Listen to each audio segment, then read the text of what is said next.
Well, what strange and unusual times we're living in. Our world changed almost overnight. And today, here in Brisbane, it's a beautiful afternoon and it's our first day of the school holidays. And I know thousands of families have had thrust upon them learning at home, being at home. And my children today have cooked, done outdoor obstacle courses, ridden their scooter. And so this week's email, I'm talking about exercise circuits, clouds and pillows, which sounds really unusual, but using things that you have at home that aren't expensive, that you don't need to run out to the shops to do, which we're encouraged not to do.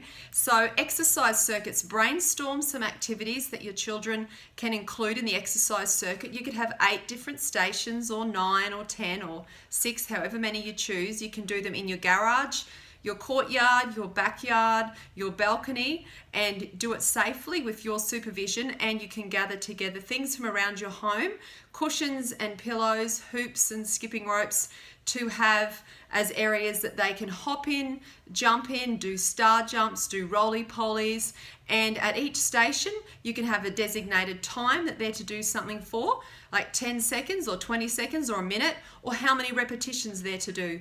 And we're doing it for fun and exercise and fitness and occupying that cognitive ability to prepare and plan something also.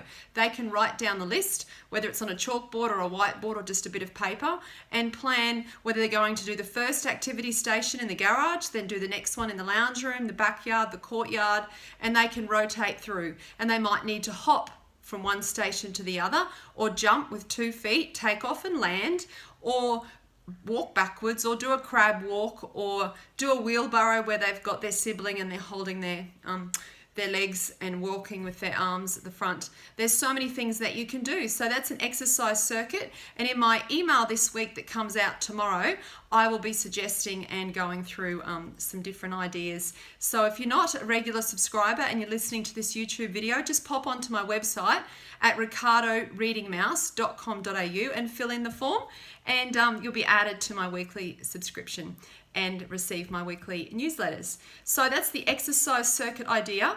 The other one sounds unusual, but it's clouds. Whose grandparents or parents, or when you grew up, used to love looking up at the clouds and making shapes with them, or imagining what they look like a dog or a cat or a king or a queen, a circle or a square. So I encourage you, go grab a blanket, lay out on the grass, or a cushion and a pillow to lay out on the courtyard or on a trampoline. And if it's hot, obviously put on your sunscreen and a hat. If it's winter, put on your snowsuit and go and lay outside and look at the clouds. If you've got a beautiful blue sky that you can look at and there's clouds, and you can tell stories and make up stories about the clouds. You can make up silly songs about the clouds. There's so much you can do that will occupy you, and also you get to lay down, and you might have a toddler crawling over your stomach or under your legs or around your head, but you enjoy this time and make the most of it. The next thing is pillows.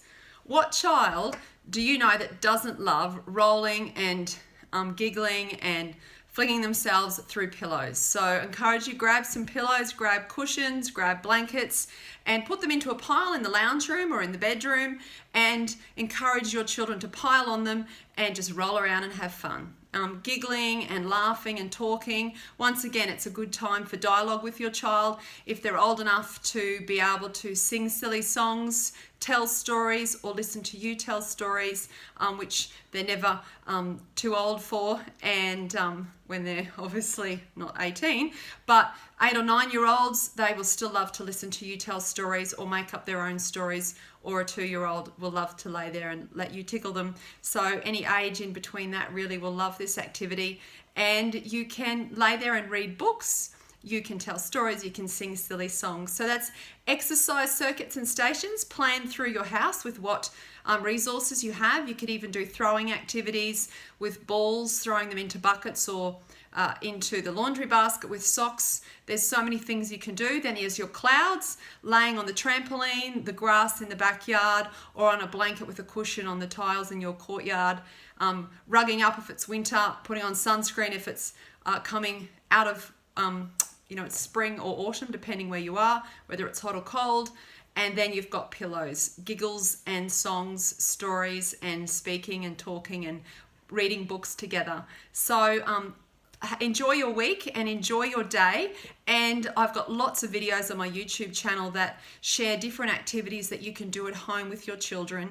And I've also got lots of early literacy resources that are download and print, memory games, matching games with what's different, what's the odd one out. You can print them out, and they're all for about 3 to 6 or 7-year-olds. I've also got my ABC picture book, Ricardo's word grid book, which is like prep age book. I've got apps, songs on YouTube and iTunes. So I have so many resources. So just follow me on Facebook or Instagram or YouTube here, and I'm here and willing to share different ideas that support you and your family at this time. Thank you so much. Bye.